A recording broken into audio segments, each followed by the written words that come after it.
Hey guys, welcome to another episode. Boy Jermaine Johnson with United Soccer USA. Today is a great day for Manchester United and Manchester United fans.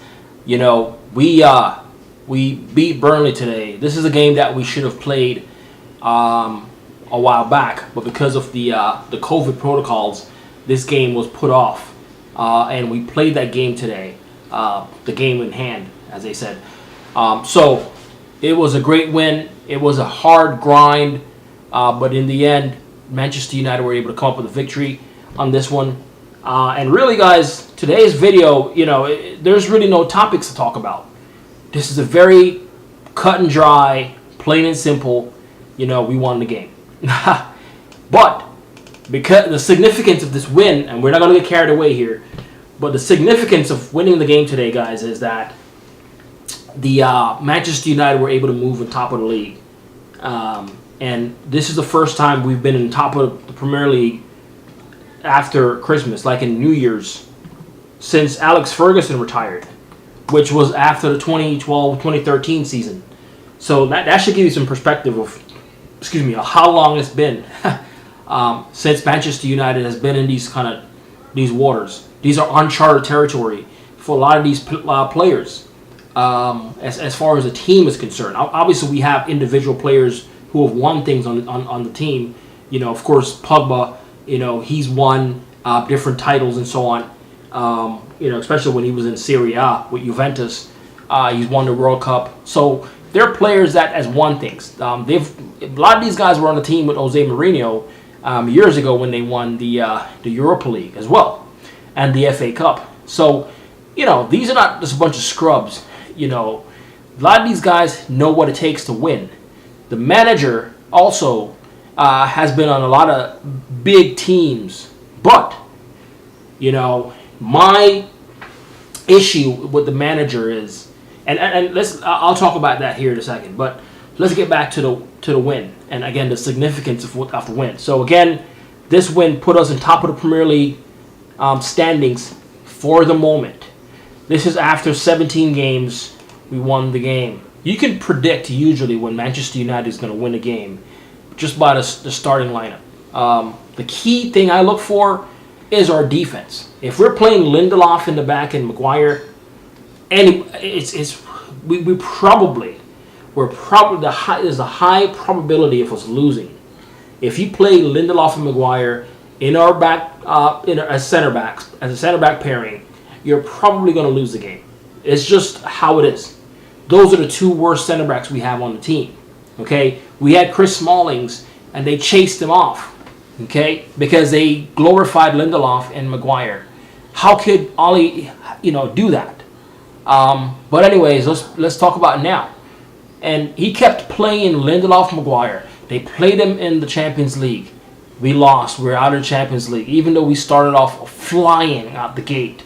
We had 6 points, beating the two tough teams, the toughest teams in that group. And he said, oh, you know what? Tuanzebe was played in the PSG game. And we were like, yeah, we had speed paired up with Maguire, who's very slow and just idiotic type defender. Okay? I have no respect for Maguire. He's a worst defender, and it doesn't cost anywhere near maybe $20 million. Okay? And that's maybe. The guy is just absolutely useless. But Maguire, for some reason, is always on the starting sheet when Ollie writes out his starting lineup. Okay, I don't know why, but it's something to really be concerned about. But you notice we played PSG in the Champions League. We won that game because we had Tuanzebe at the back. We had some speed. Okay, we played Leipzig, and I believe we had Tuanzebe in the lineup as well. I can't remember right now. But the point of the matter is, if you put speed with either Lindelof or Maguire, we're probably going to win the games, guys. If you play Lindelof and Maguire together, you're probably going to lose the game. So today, I saw the lineup on Twitter when it came out. I saw Bailly in the lineup, and I was very calm. I said, we're going to win that game. I don't care how we win the game. Bailly is our most important. It's not even Bailly. It's who plays next to Maguire, because Maguire somehow is going to start every game. Who plays with him? If we play Twansabi or a Bayi next to him, we're probably going to win the game, especially if you play Bayi, because he's a very good defender. He'll throw his body in the line of fire. He doesn't care. That's the kind of defender he is. Lindelof will not do that. I was watching that Carabao Cup game. We played Man City this past week. And I was looking at the balls at Lindelof. They were playing with Lindelof to Foden. And a lot of those long balls over the top where he's a foot race to go get the ball, Foden literally was so confident of getting that ball because he had no respect for the speed of Lindelof or Maguire. He was literally dribbling and not even looking at the ball. He was literally dribbling and looking where his next pass is going to be because he was so confident he will get the ball. Okay? If that was Bayi or Twansabi, no, you're not going to be looking around and not even know where the ball is at your feet. Okay? Because you're not that dynamic of a dribbler. Not even Messi or Maradona could do that. Okay? You have to at least look down a little bit to see where the ball is. But Foden, I noticed with Lindelof, he was just like looking up, because he knew he was going to win in the foot race. So Bayi gives us that kind of peace of mind, knowing if they should hit a ball over the top where it's going to require a foot race, he's going to probably win that foot race. He won foot races against Traore, which is one of the fastest guys we have in the Premier League today. I've seen him. If we even had him against Neymar or Mbappe, Twansabi or Bayi will catch up to them. That's how fast these guys are. Don't do that with Maguire and Lindelof. Lindelof and Maguire requires the team to play really deep, the defense, because they cannot win the foot races. And so it pushes the team back. We're not really on the front foot. If you have a quick center back, Manchester United can be very dangerous because they can play where they're pushing up. And that's how we're going to win these games.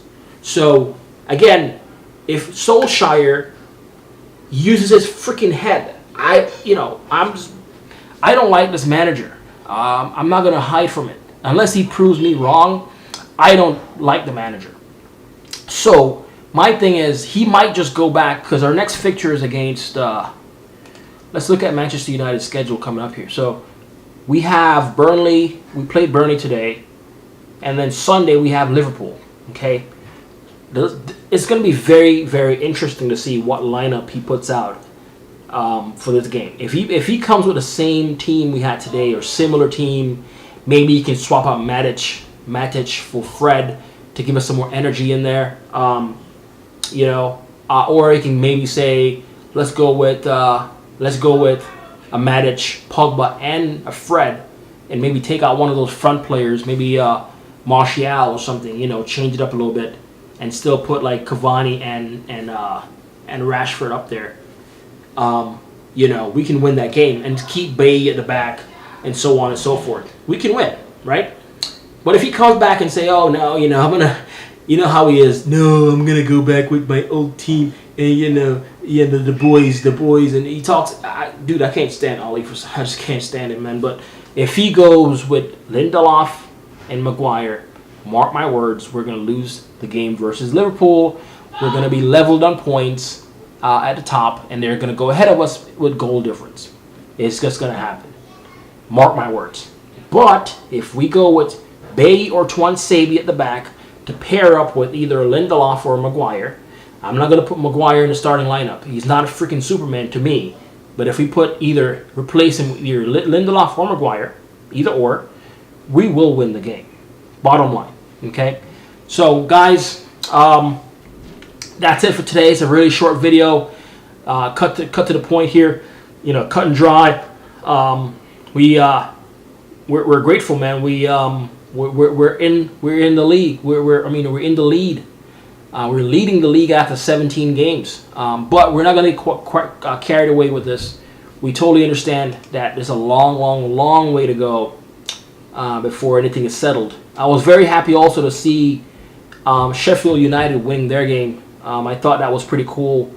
I'm really rooting for that team. I'm rooting for Chris Wilder, and I'm hoping that they'll bounce back and somehow stay up and beat the odds of history. Because again, no team has ever stayed up in the Premier League to continue in the Premier League after starting off with like 1 or 2 points after that many games. Nope, nobody. Okay, so they'll be the first, and why not be the first? I love Chris Wilder, so hopefully they can pull it off. Some notable news here going on. I do know that there's a lot of viruses going on in England, and there are talks of possibly shutting down the league. Maybe we're not sure, but hopefully the Premier League will be able to figure it out and continue and have the team follow the protocols. So that's pretty much it, man. There's a few games going on tomorrow. I do know that.